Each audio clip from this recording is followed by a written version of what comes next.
美國總統特朗普喺陣亡將士紀念日去到亞靈頓國家公墓悼念陣亡美軍。佢喺演說中提到前政府嘅管治不力，揚言要收復美國。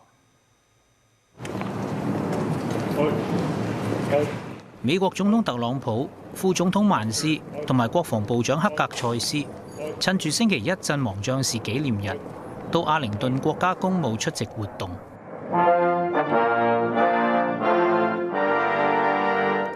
特朗普向無名軍人冒獻花。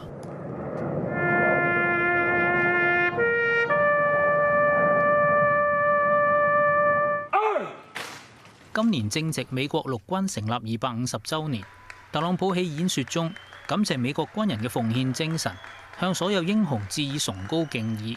佢又將矛頭指向前總統拜登，批評佢任內管治不力，強調自己正在收復美國。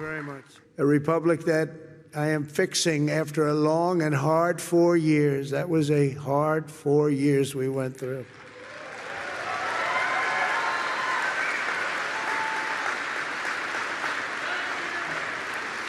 Who would let that happen? Well, thank you, everyone. Thank you to that incredible. 曼斯喺演說中提到，有兩種做法去表揚為國捐軀嘅軍人。第一係美軍今後要小心用兵。第二係國民要做好自己本分。克格塞斯就話：美國需要透過力量追求和平，提醒軍人要時刻準備作戰。無線電視記者韓嘉欣報導。